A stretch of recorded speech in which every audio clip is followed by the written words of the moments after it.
I also look at my clients as like kind of pioneers in a way. So to be able to support people that are supporting other people, I think is also what drives me as well. Hello, everyone. Sven Nelson, C2C Resources, also known as the guy to get you paid. I'm here with Shavon Smith this morning. Shavon, thank you very much for coming on the podcast.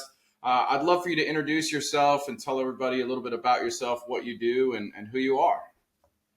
Thank you very much for having me. I'm excited for this conversation. My name is Shavon Smith. I'm a business attorney. I'm based in the DC area. And the short answer is we help business owners solve their legal problems. The longer answer is we serve as fractional general counsel for small to medium sized businesses.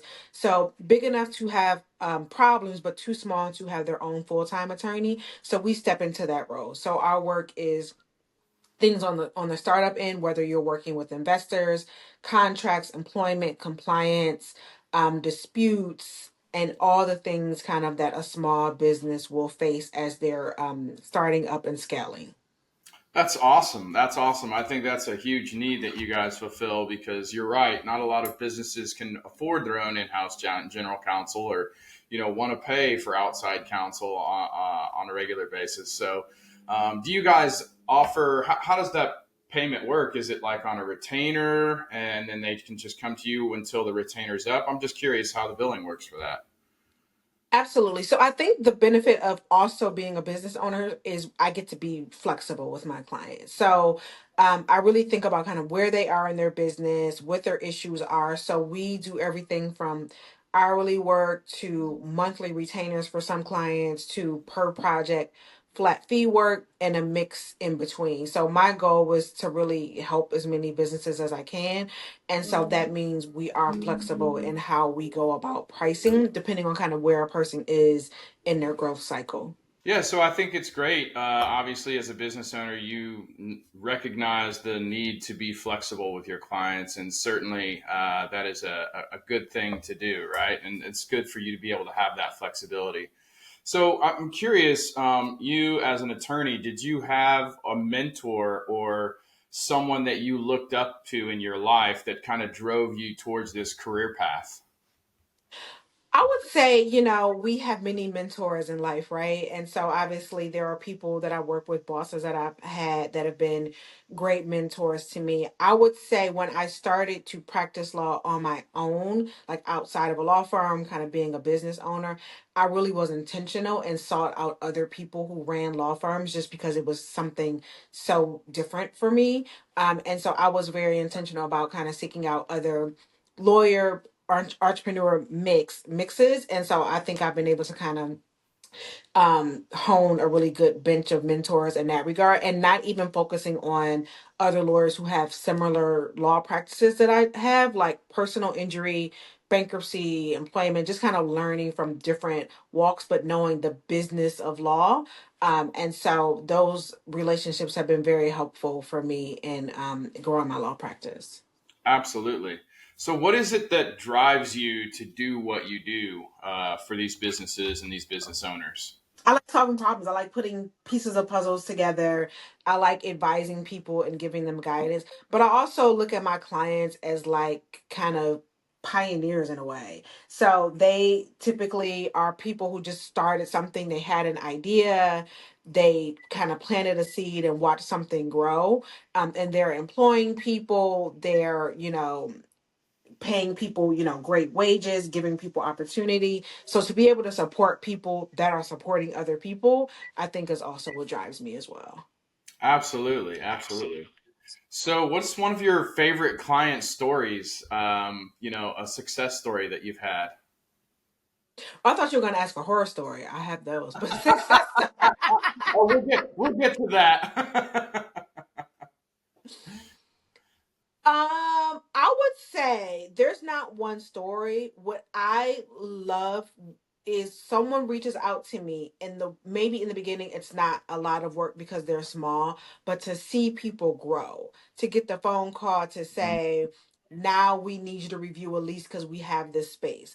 Now we need you to help us with our handbook because we hired 5 new people. Now we need you to help us with our contracts because we're getting bigger contracts. For me, just to see people, not overnight necessarily, because these things don't happen overnight, but just to see people growing and hitting those milestones gives me great satisfaction.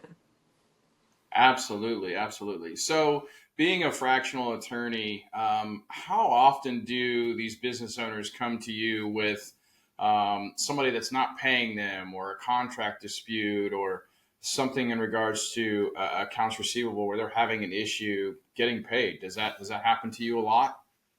It happens all the time, and it happens in various phases, correct? It happens, at the contracting stage when you're thinking about what do the terms say?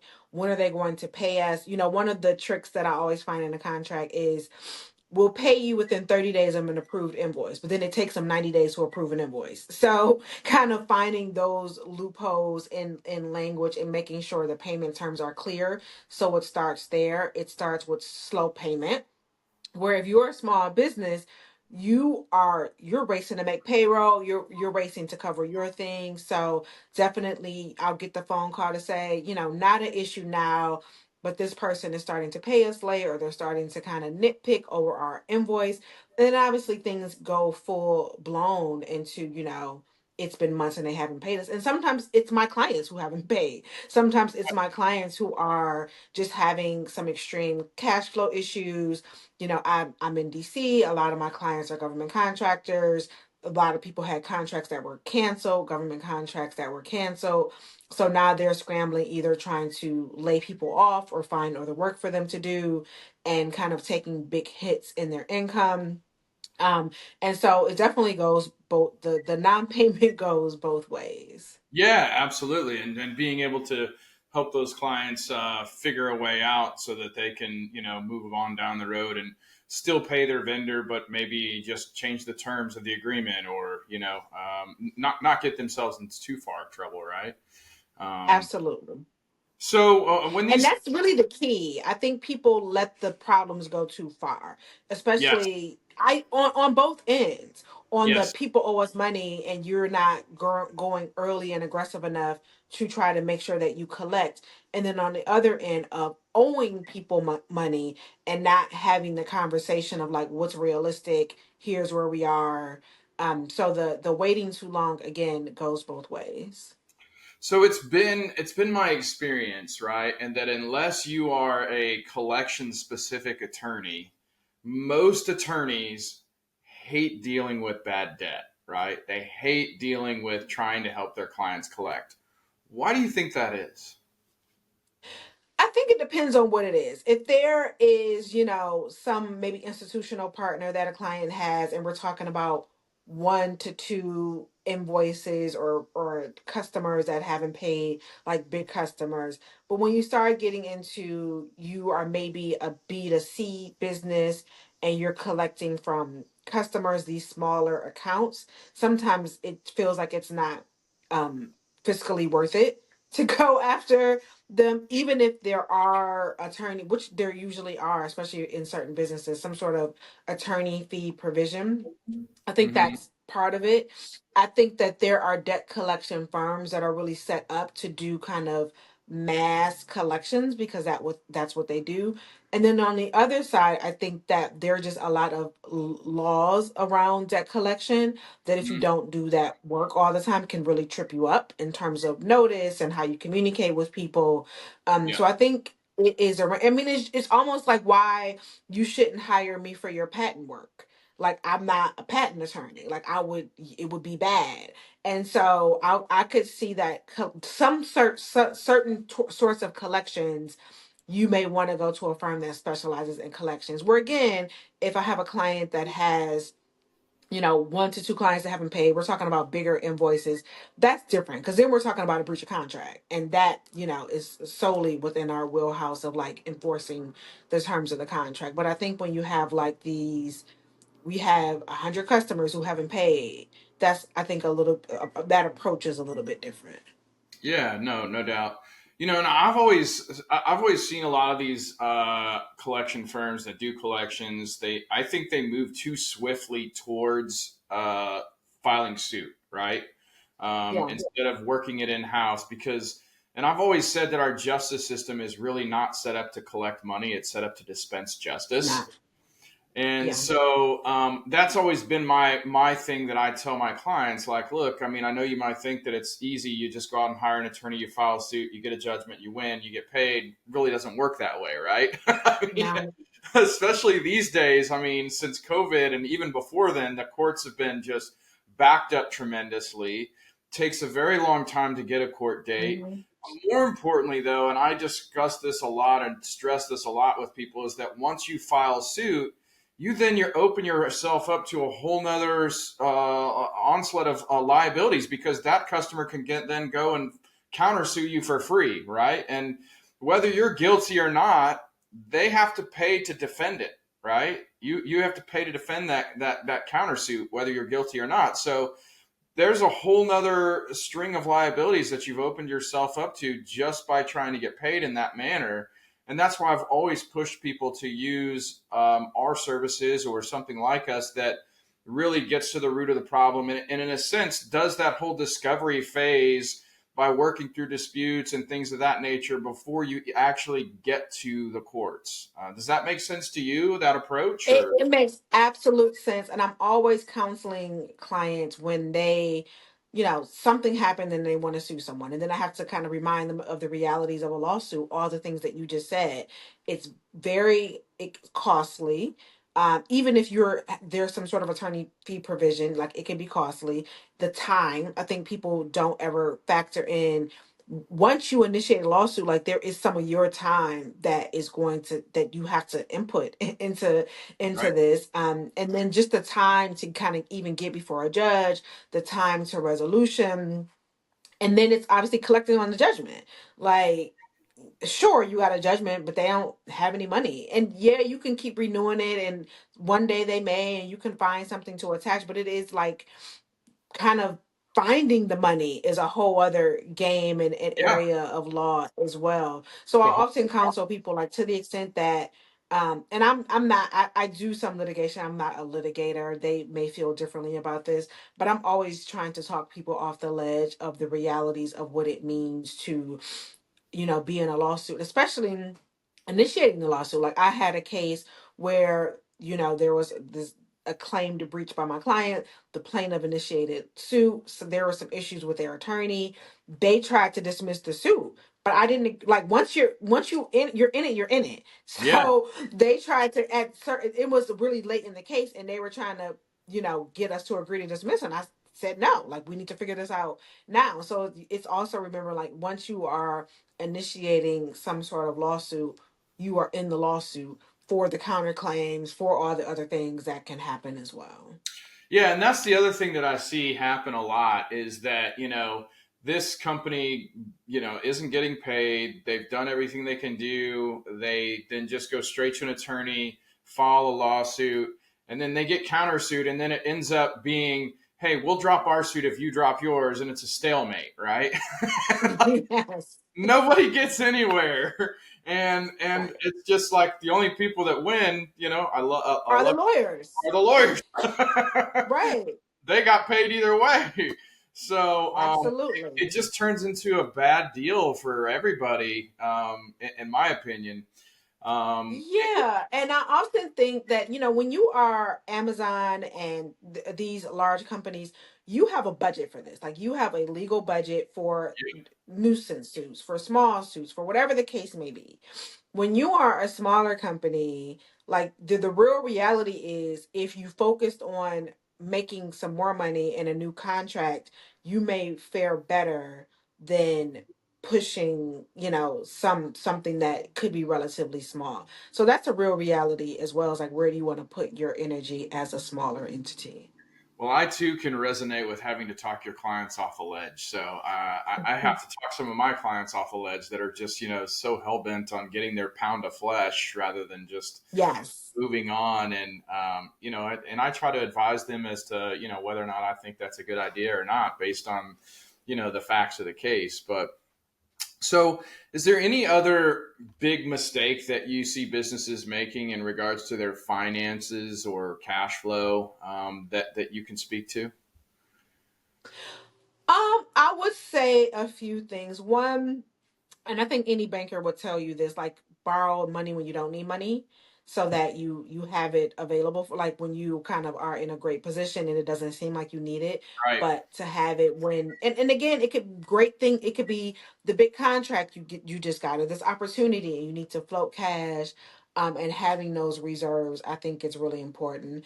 I would say not having the like financial professionals, what's the word I want to use, like really ingrained in your business. Like you may have like, especially if you're smaller, people start off, they're using QuickBooks, they're doing it Yeah. all themselves, they find someone to kind of do their taxes, but at some point you really want to have someone that speaks finance and can help you forecast and can help Like a you CFO. think Yeah. through things in a way. Exactly. Mhm. And again, they work on fractional basis as Yeah. well. So really Yeah. having someone who understands your business, who can advise you from a financial standpoint. And I would say the third thing is like not ringing the bell sooner. Like when you see crisis happening, yes, miracles could happen, but you definitely want to start thinking ahead and planning ahead and not just waiting till everything kind of dries up. No, I agree. I agree. So, what do you think it is that people misunderstand?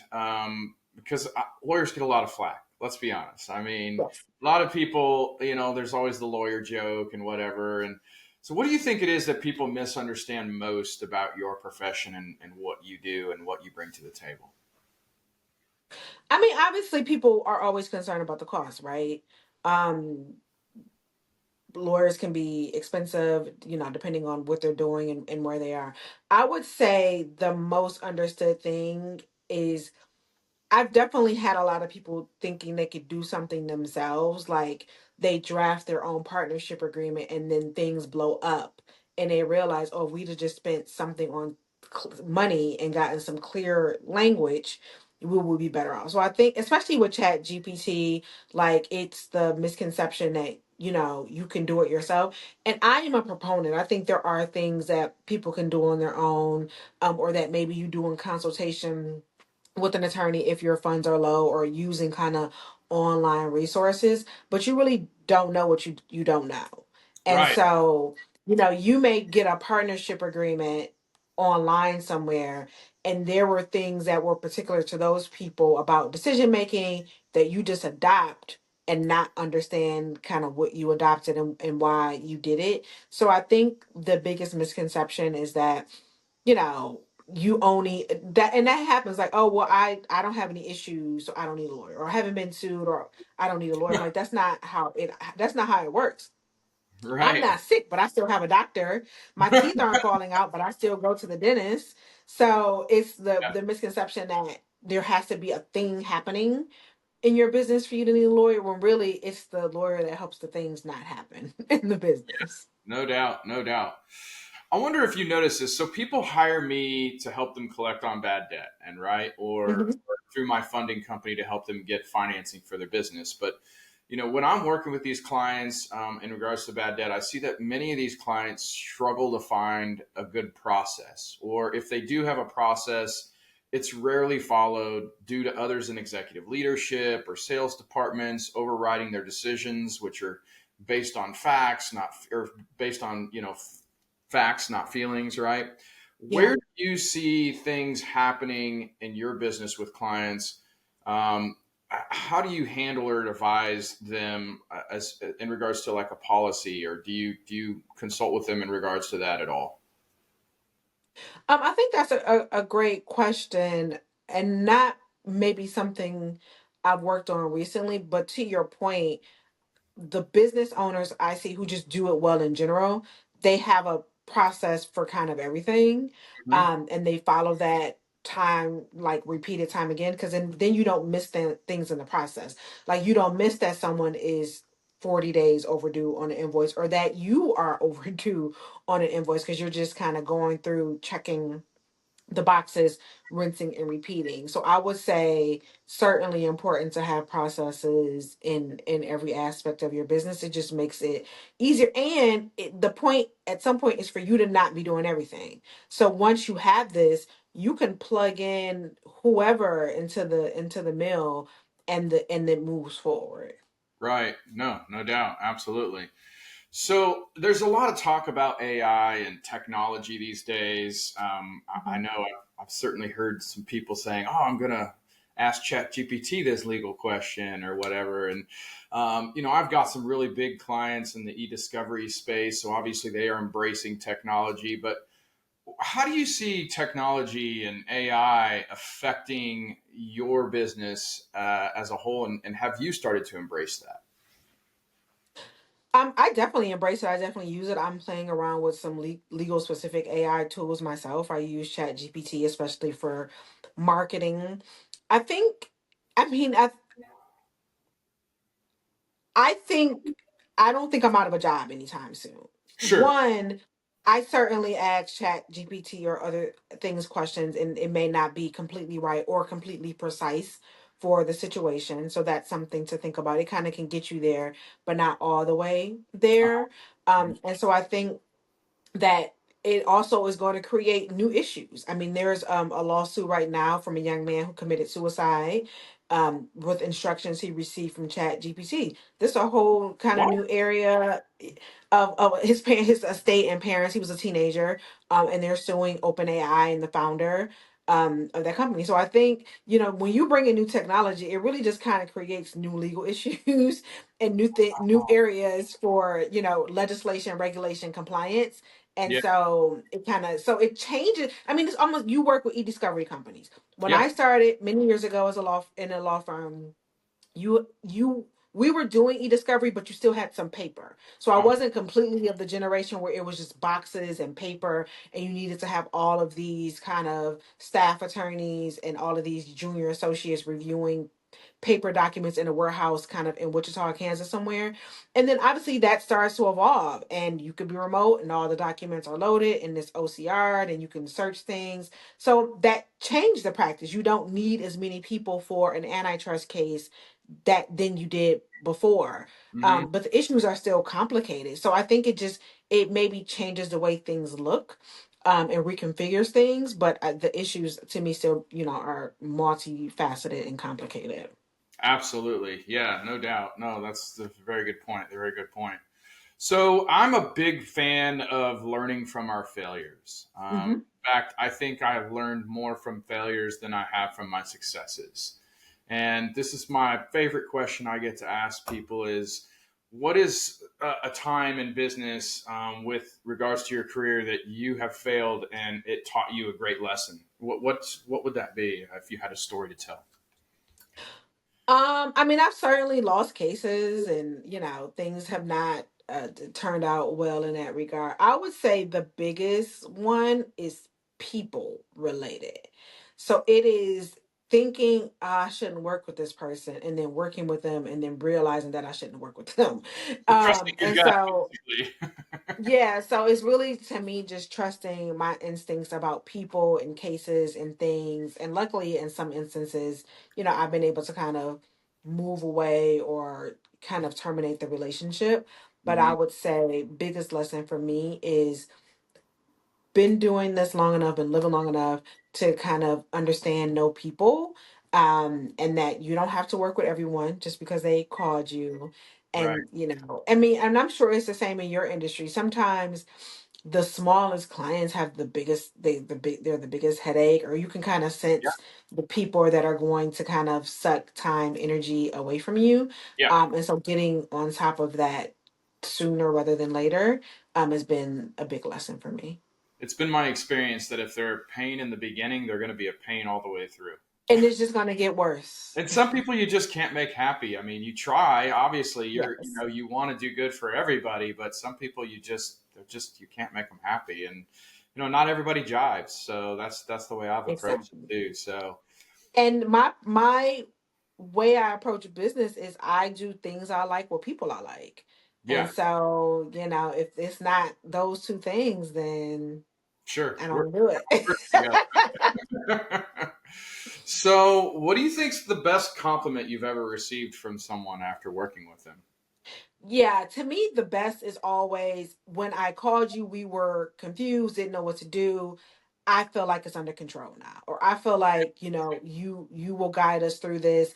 I feel so much more at peace about this, or I feel like we're on the right path. Like to me, that's the biggest compliment of saying I this burden I have, even if the problem still exists, but the Right. burden I have, I don't have anymore because I know that you are on top of it and we trust you to do that. That's always the biggest compliment. Absolutely. No, that's great. That's awesome.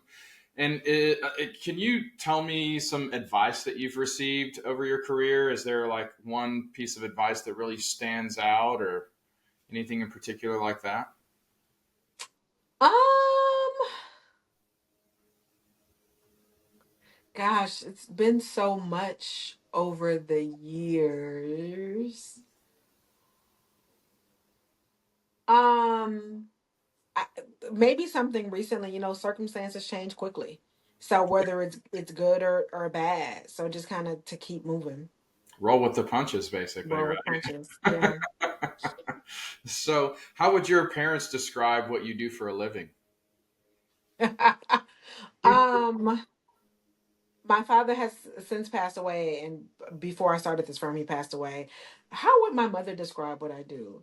I don't know. She would say I practice. She would just say generically that I'm a lawyer. Like That that's you're a lawyer. probably what she would say. She doesn't have any idea what the nitty gritty of that means, right? Yes, and she'll listen to this and say, "Why did you tell people that I don't know? I know what you do." So